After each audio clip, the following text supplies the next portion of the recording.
How y'all doing? Today is October 20th, and today marks a year since my mom passed away. She passed away, of course, last year on October 20th. I still don't know the exact time, but I want to say it was like 7 o'clock, 7:30 in the morning. Because I remember I had,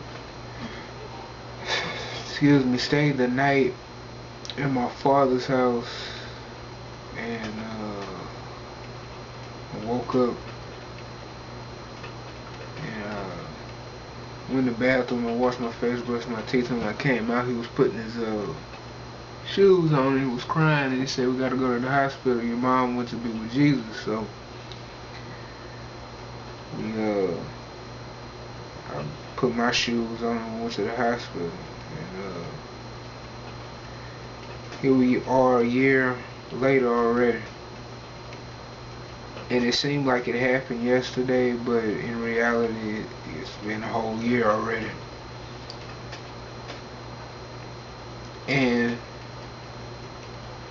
I can't really say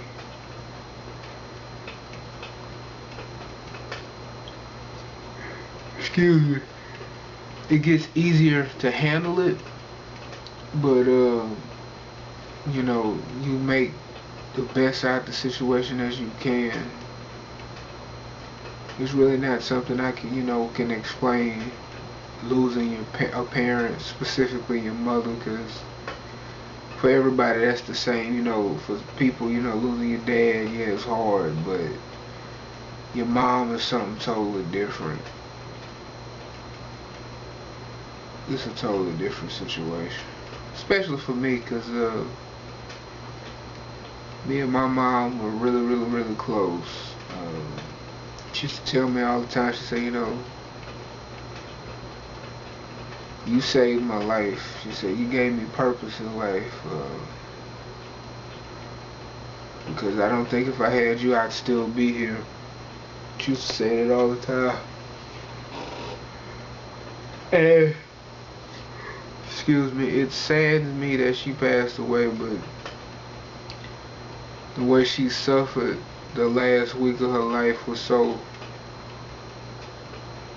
horrific that I would rather her, go to be with the Lord than suffer like that anymore, because it was bad. It was really bad.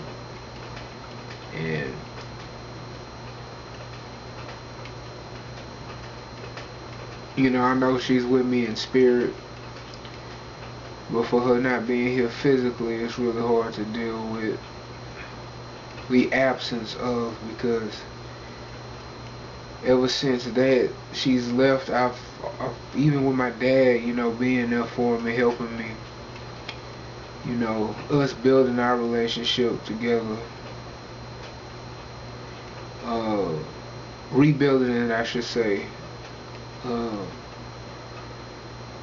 I still feel alone in the world, and I can definitely say through losing my mom and all the other things I've been through in my life, I feel like a very, very broken person. And the whole situation with that girl, that was I'm not really gonna go into detail. Basically, I just say it was a wolf in sheep's clothing situation,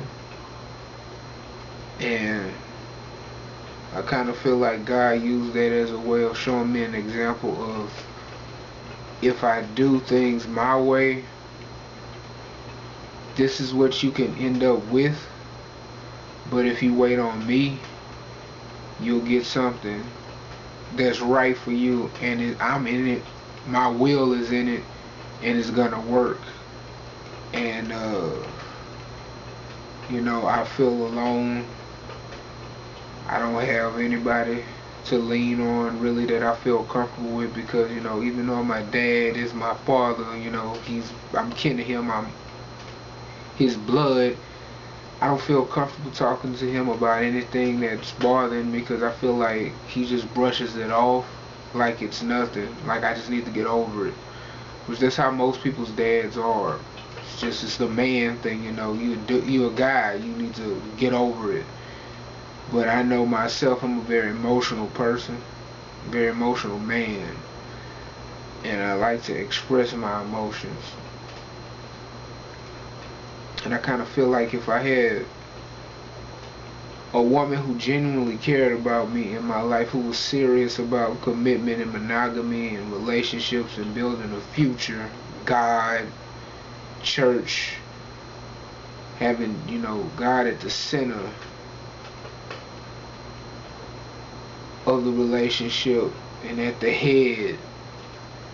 Well, I should say his word at the center, but him at the head, you know, to work through any type of problem we would run into.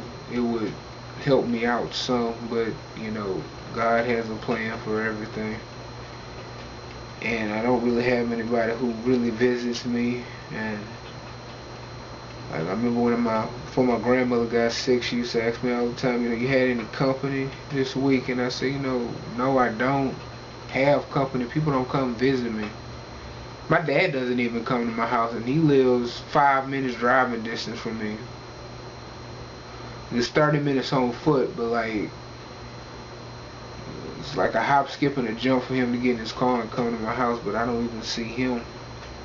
Yeah, I understand he work, but at the same time, when he get off in the evenings or even on the weekend when I'm off from work, he can come to my house, but I don't see him, and he really doesn't call me unless he needs something.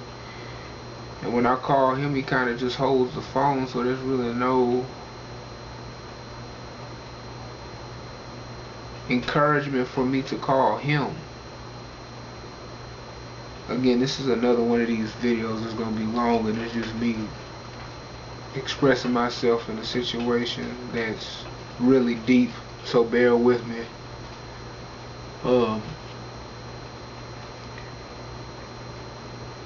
And it's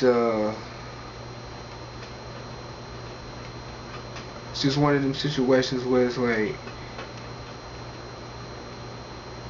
I feel hopeless and alone, and like I'm just over everything.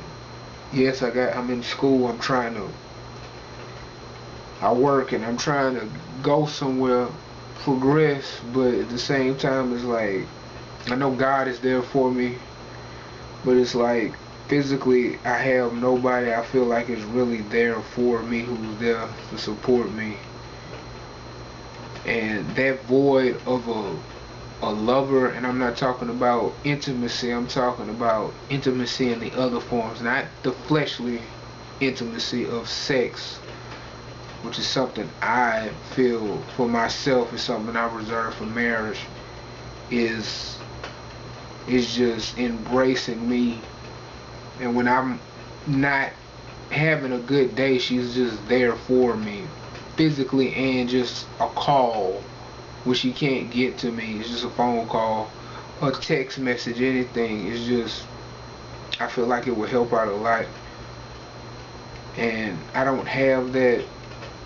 I don't have a circle of friends or people who come to my house and check on me, because I can't drive and go to them. So it's kind of just me, and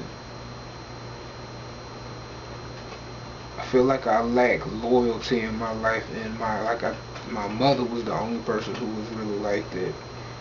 We lived together, yes, but still, like, she always, even at work, even if it was busy, she found time to call and see how I was doing.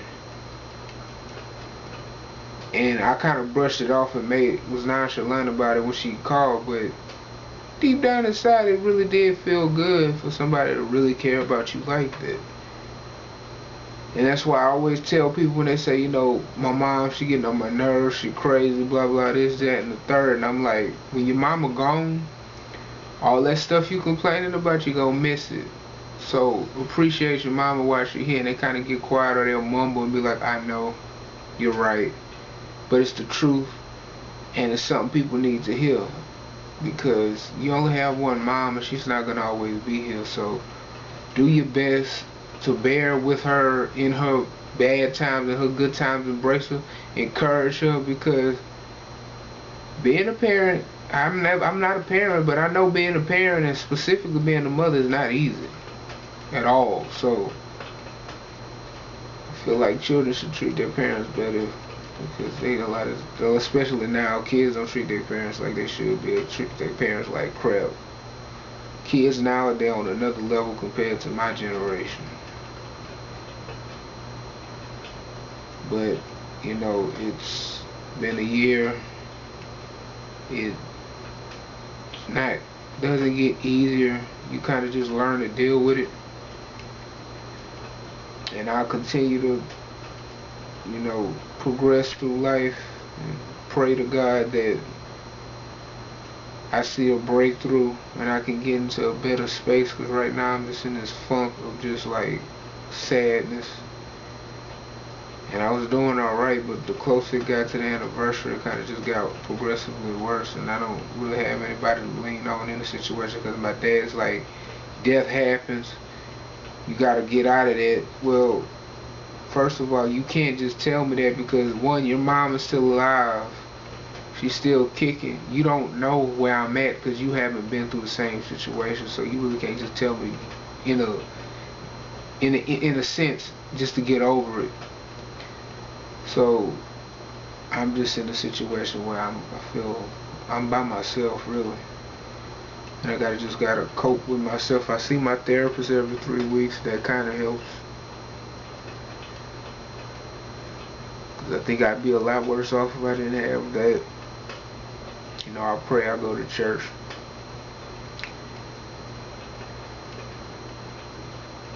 But she was 46 years old.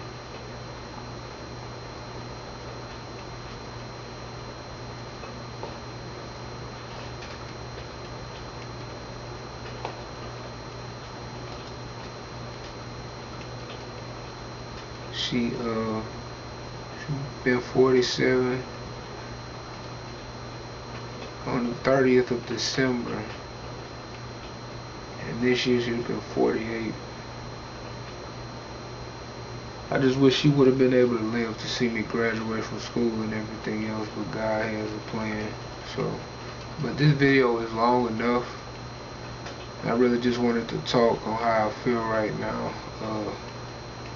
I'll make a video sometime in the near future. On a lighter, better note, it's a good news and bad news. I had to drop one of my classes, my math class, because I failed the first 2 tests and I already knew there was no way I was going to pull that U. Basically a zero. It was like I think I had like a 56% in the class. There was no way I was going to pull that up to like a C. And it's my first semester, so I'm not trying to mess my transcript up like this. So I just dropped it. But my other 3 classes, I have my midterm for English, I made an 88 on it. So in my 3 classes, I have 2 A's and 1 B. One is a skills class. It's like to teach you how to plan for, it's a skills for success in college to help you get through college. You know, setting your priorities, keeping a planner with all your assignments, your important dates in it. And the other one is a reading class, and they're all remedial courses, but not the skills class, but the English and the reading class are remedial classes, but I'm succeeding in them, so I should be able to test and not have to take any more remedials for that because I'll have the scores high enough for the nursing program. Now the math, I'm getting ready to call a tutor next week about that and see what we can do about that. See if I can get the scores high enough to test to get into the program in the spring, and if not, by the fall of next year get in. So that's really all that's going on. I'm still working, same place. I thank God for a job because it was real hard. I didn't have anything. I had to depend on everybody else. It's not the most money in the world, but some money is better than nothing. There's room for improvement in all due time and God's timing. But you all have a blessed weekend. and a safe week. And I'll talk to you in the near future. Bye bye.